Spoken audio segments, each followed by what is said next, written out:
Okay, so this is the beginning of our course, and the first unit that we have from this course is from the evaluation of the portraits towards the explication of poems. So we are going to talk about how portraits were drawn and how painting was the first step of art and how that was then transformed into poetry later.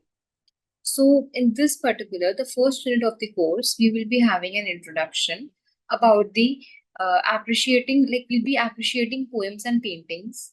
Then we'll be seeing what paintings try to evoke through their strokes, through their colors, and we'll be covering two illustrations, two paintings in this particular unit. So, first of all, we are going to be examining two portraits. First, nature, country, and artistic inspiration.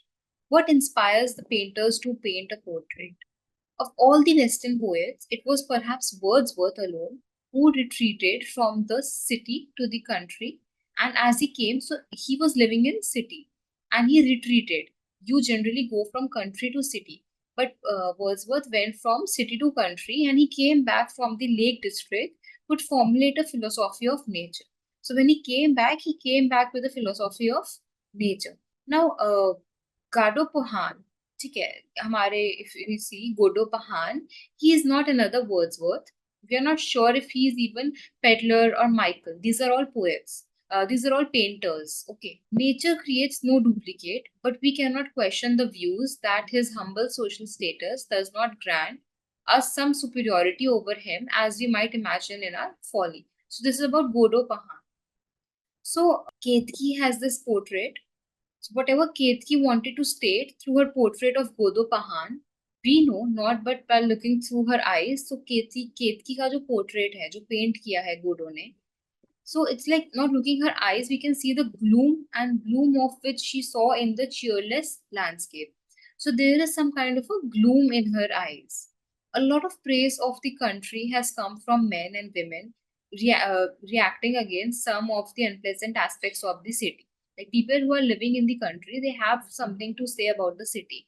They talk about the crowdedness, about the noise, the dust, smoke, lack of solitude, and above all the blind ambitions of fellow men and women.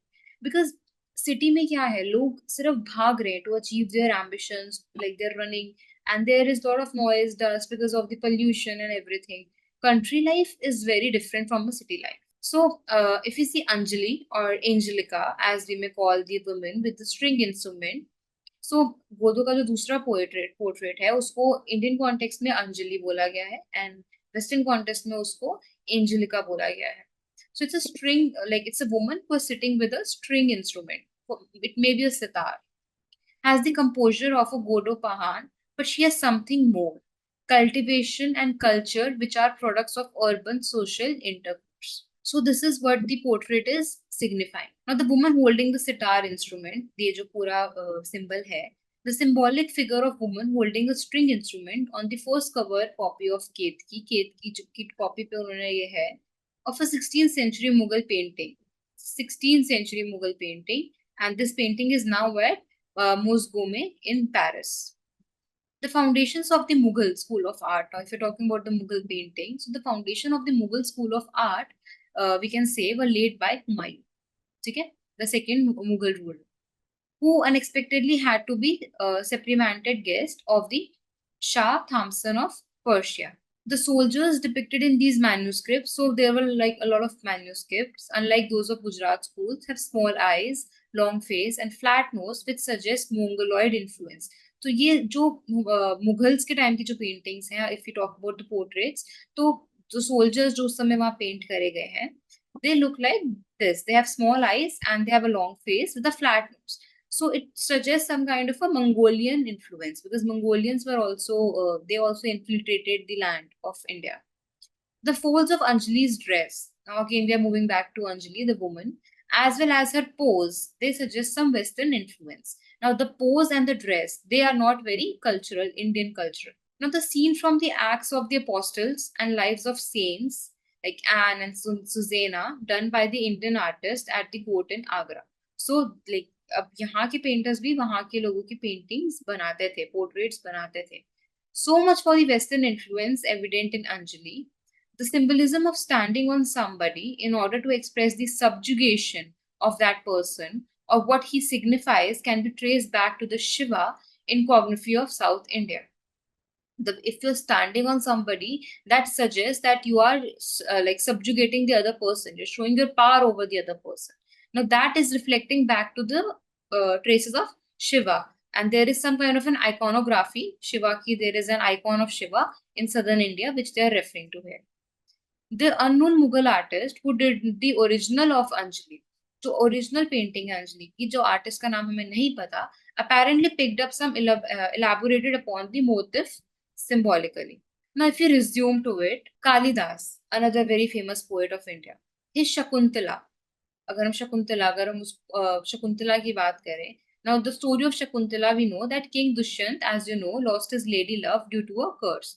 ठीक है, while the king was once looking at a painting with three women, Vitsuka, this Viduska came in and the king asked him who according to him is Shakuntala.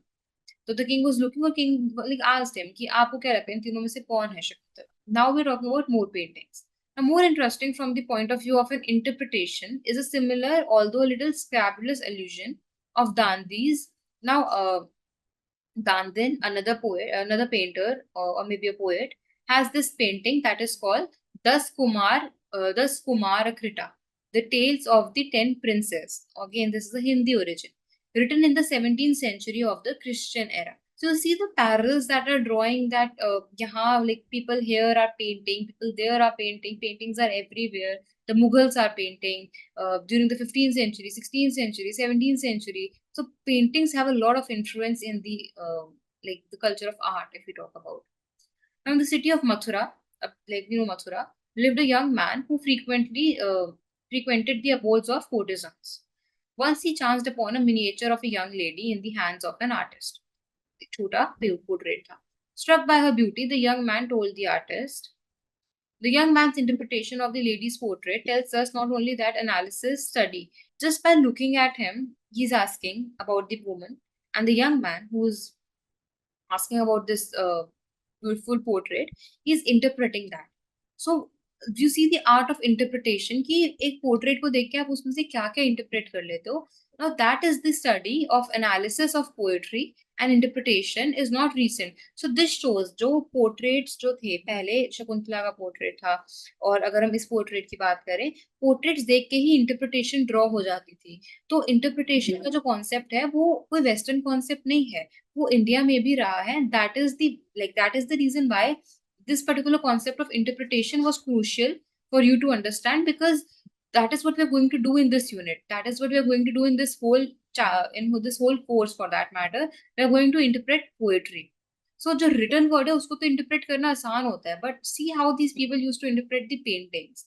So the interpretation is not a recent western fad, but is one of a piece with any civilized society, Occidental or Oriental. Does not matter if you were colonizers or you were being colonized. Interpretation has been everywhere. In other words, it is it's an implement for life, for civilized life. Like anybody who belongs to a civilized life, they know how to interpret things. So that is all in this particular unit, that we had a nature of artistic inspiration and their roles, and then reader response theory.